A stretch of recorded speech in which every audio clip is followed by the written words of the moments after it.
I am so excited to dive into yet another epic Rebel Radio conversation with my friend Penny. Penny, welcome to the show. Thank you for being here today. I am excited to be here. This is going to Oh, be fun. I love it. So, as always, before we go live, I share a little bit of your numerology with you. And I am very curious to know what was something that you took away from that conversation. Pretty much that I live my numerology, the go, go, go, needing to be in movement, in the decisions. Like I'm always, what's the next thing? What's the next thing? What's the next thing? So, yeah, that really hit home. Yeah, I love that. I love that. And the numbers never lie. That's what I always say. It's always fun when I give someone their numerology who's never experienced it before or not much of it. And it's like the look on your face is kind of like this, we've never met. How do you know? Yeah, it's the more I open up to everything that there is, the more I'm like, of course, you just can't make this shit up. Right? Absolutely. I love it. So tell us a little bit about who Penny is, what you do in the world, and who you serve.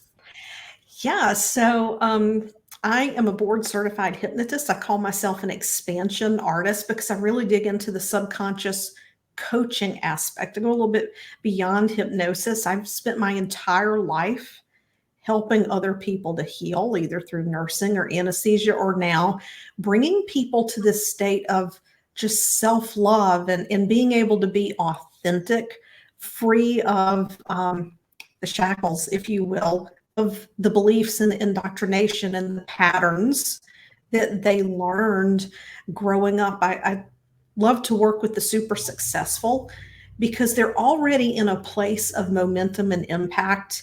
And basically, what I help them to do is to expand that impact and just have a massive ripple effect.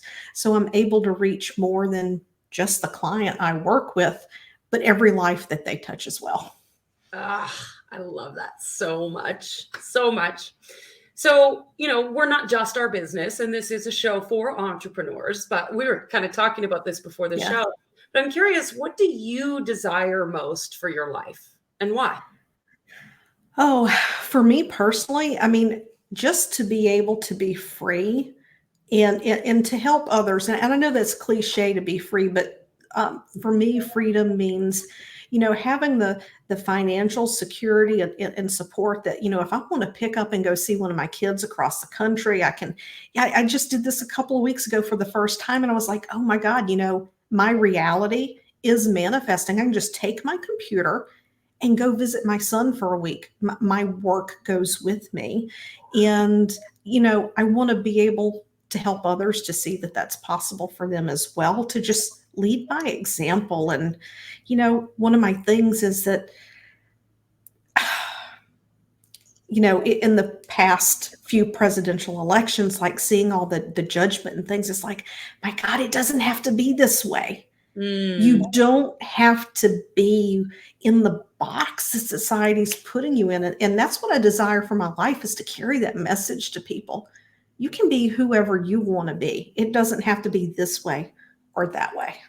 Oh, yes, please. You can be whoever you want to be.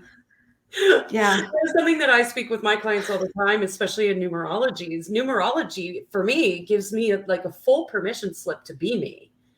And it Yeah. shows me like so many of my patterns and what's possible for me and for my clients. And to see that, it's almost like, oh, that's why I'm the way I am. Oh, it's okay. I can be the way I am. It's so good. Yeah. I love that. Yeah. So, what does unity consciousness mean to you? This is a term that has a different definition for everybody. Yeah. So for me, unity consciousness has to do with unconditional love.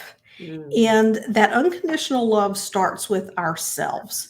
Because in order for us to be able to coexist with other cosmic beings having this human experience, we have to have a level of acceptance for ourselves before we can have a level of acceptance and unconditional love for someone else. Now, do I think we're ever going to be judgment free completely? No, of course not. We're always making judgment calls about something. But begin with that unconditional love and to heal ourselves and lift everyone else up with us. I mean, I could go on for a very long time about this, trying to be mindful of time and where we're going here. And again, it's cliche, but it's so true. The most powerful words you will ever hear are the words that you say to yourself in the privacy of your own mind. Oh my gosh, that is so true. And I know, in my younger years, the words that I said to myself were not kind at all. And now, in doing Yeah. this work and coming into unity consciousness, I've noticed in the last 3 or 4 years that the inner critic is gone. And the only words I hear now are, man, you're cool. You're weird, and I own that. I love you. You're a fucking miracle. This is the words that I hear. And I remember having a shift a few years ago where I was like, hold on, wait a second.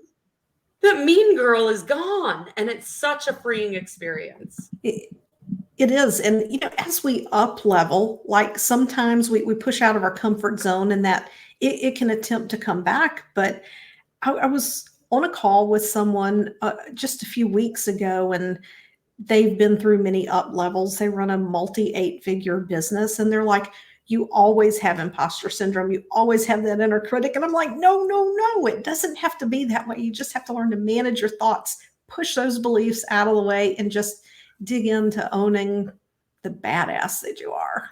Right? I mean, you don't have to be a jerk about it, No. but you can still own it. There's nothing wrong with owning it.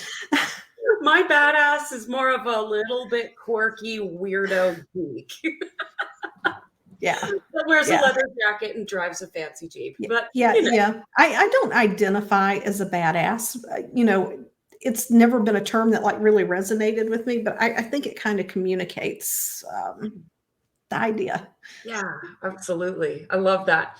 So what rituals or habits do you have for yourself so that you stay devoted to this idea of unity consciousness?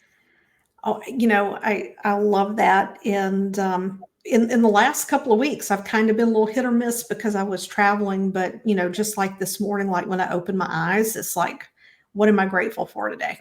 Because sometimes I'll wake up from dream time, which is a whole other ball game. I wake up from dream time, it's like, my God, what was I doing last night? I feel awful. And it's like, no, gratitude. What am I grateful for? Grateful for the sleep I got, the warm bed, the heat, the air conditioning, whatever, but gratitude. One of the things that I've learned from a shaman that I work with is always bless the water. So whether it's brushing my teeth or whatever, bless the water. And I like to pull a card, gratitude journal, write some thoughts, just whatever comes up, because in the mornings, right after I wake up, that's when I tend to get ideas. So that really keeps me centered. Plus all the sticky notes on my computer. Right? Sticky notes are an entrepreneur's best friend. Yeah, sticky notes. Yeah. I love that. And it's so funny. Every time I ask this question, every human that I have asked this question of says it's all about the morning routine. And that morning routine is different for everybody, but it's so crucial to setting yourself up for success for the rest of your day, because you're setting that intention. This is how I want to experience my day, full of gratitude and love. And this is what I'm going to do today, rather than just being at the whim of whatever happens. Right? Yeah. I mean, I had a conversation with my dogs as I walked out the door today after I had, done all of my stuff. And I'm like, today is a great day. Spirit's flowing through me. We're going to go have an impact. I don't know what it looks like, but we are just going to go have a freaking fantastic day. And that was the way I set my intent for today with you. I love that so much. So good. Yes. So how do you see your business evolving as with your desire for unity consciousness?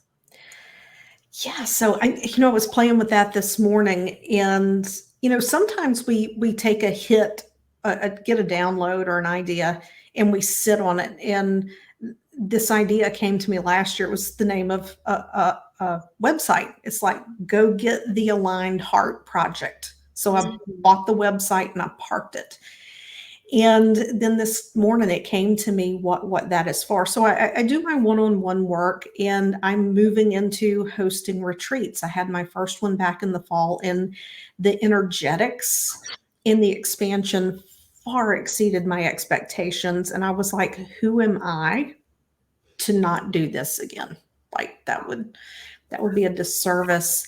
And so I'm going to be launching, I think, another podcast, and it's going to be a zero pitch podcast. It is Mhm. just purely going to be nuggets around aligning our heart and our mind so that we're connected with spirit. So you're the first to hear it. I haven't told anyone else about this. So that's where I'm going to go in the next year with that aspect, it to be of service to Mm. others, service even to people who I'm not working with. And then I have a little bit of a business to business project going, which is going to be a licensed project, which will allow me to kind of begin to kick the door open to the power of the mind to tens of thousands of people is the goal. But that's still in its infancy. Maybe by the end of 2022, we'll be ready to kick that off and get into some licensing agreements. So, I mean, the sky is the limit because, people out there, they need us. Yeah. And we have to do what we have to do to make that happen. Yeah, we need more of us shouting from the rooftops that this is possible. Yeah. So good. So obviously with old business practices, and some of us are still practicing some of those things, but there's these old patterns. And I'm curious how you can see us letting go of some of those old patterns and inviting in a completely new way of creating impact with our businesses. Yeah. So my methodology is it involves awareness. And through that awareness, we can gain insight. And that insight gives us the power to choose to do something about it. And usually when patterns repeat, it's because we've fallen back into habit. We're not being mindful in the moment. Mm-hmm. That, or they could be deeply rooted in a belief. Mm-hmm. And so if we do that assessment, we have the awareness it's happening. Well, what's causing me to do this? Well, how do I know that? Well, what makes that important? Like usually it takes about 7 to 8 layers deep to really get to the root of what's happening, because usually our first superficial thought, that's our conscious analytical. Right. And when we really think into it, and then we can get insight. And when we get that insight of, oh my God, I can't believe this, that is the moment where we can choose another belief. Yeah. Because in the moment of that insight, we're opening our mind up through neuroplasticity to actually lay down a new belief. And then our self-talk reinforces it. If you don't change your self-talk, well, the merry-go-round keeps going. Right. We have to build those new neuron pathways with constant reminder, like over and over and over again. And I love how you're speaking, because it is, I mean, I'm not a hypnotherapist, but it speaks to the same way that I teach. My clients always laugh. I'm like a broken record. Awareness is everything. Because if you're not aware of your pattern or your thoughts, then how can you ever change it or even know if you want to change it? Right. So I work with the law of divine timing, awareness, acceptance, and self-responsibility, which is exactly what you just described. I love it. Yeah, collective consciousness is amazing, isn't it? It's so I mean, I have a mentor, and sometimes I think, oh, what do I want to talk about this week? And I go to record, though I pre-record like weeks early. And it's like, I'll be flipping through and I'll have an email and I'll be John Brown if that's not exactly what he was talking about on this podcast. I'm like, can I talk about this now? And I'm like, dude, it's collective consciousness. Just say what you got to say. Exactly. It can't be said enough in more different ways, and because we're all going to hear it differently. So you're never going to say something that, somebody else just said and you're not stealing from them. It's just, we're one, and we're all feeling and thinking similarly. So, yeah, I love that. So another thing that we love to talk about at Rebel Radio is another term that everybody has a different definition for. So I'm curious, what does wealth mean to you? What does wealth mean to me? It means having more than enough. And it's not limited to finances. Wealth, whatever it looks like, whether it's resources, finances, health, our time, it gives us the ability to really just go out and impact others, whether it's, going to volunteer at a food bank, donating, tithing, whatever that looks like. It gives us the opportunity to serve in Mhm. some way. And I think that something that often gets overlooked that I was taught, and I was like, oh, yeah, I look back over my life and this is so true. The universe doesn't care how big or small that contribution is. It just matters that you make it from an open heart. So wealth doesn't have to be $10 million in the bank. It could be whatever amount it is that you can be in a position that you can freely give $10 to someone who needs it. It just doesn't matter. I love that. And and it isn't about the dollars, but I love the distinction between, because some people do want $10 million in their bank account. And Yeah. some people want a cabin in the woods and want to live off the grid. And Yeah. that's permission to be you. Do what Yeah. you want to do, because not everybody wants the big mansion and the fancy cars. Exactly. It doesn't have to be. I'll take 10 million in the bank and the cabin in the woods because I'm going to take the 10 million in the bank and I'm going to go change the world with it. It's not for me. Right? I'll take both so that I can create larger impact. Exactly. Yeah, it's so good. It's so good. So here's where my guests always go, Cindy, damn it. What is one truth that you wish every entrepreneur knew? One truth that every entrepreneur knew. I have a go-to answer for that, but I don't think it necessarily applies to um, every entrepreneur. But for entrepreneurs who are who are conscious entrepreneurs who tap into, manifestation, law of attraction, that kind of thing, I'm running across a lot of people recently who are not in the space of taking action, right? Mm-hmm. It's faith plus action. And, there's this misperception that I have a block Mm-hmm. when that block may simply be the belief that I can start a business and open my coaching calendar. And in 6 months, I'm going to have a fully booked coaching calendar without ever marketing. So, I think sometimes we have to be mindful of how we share with people because I believe in manifestation. I mentioned to you earlier, I manifest rapidly. I have to be very careful what I wish for. I'll get something I don't want. But however, I still have to take action, Mm-hmm. that faith-based action. It didn't just happen by itself. Yeah. So I think that's the big thing that I'm seeing, and it's causing a lot of people to be weary and not trustful. And that's not necessary Oh, to be yeah. weary and not trustful. I love that so much because I see that in my work as well, where, it's almost like we're waiting for the universe to tell us that it's okay to have what we want. Whereas instead, if we understand that I have a desire, that desire, because we are all one, is collective. So the Mhm. world wants what you want, but you got to do something about it. You can't just sit back and wait for the universe to hand it to you on a silver platter. And we kind of get this Exactly. concept of like, oh, well, if it's meant to be, then it will be. That's bullshit.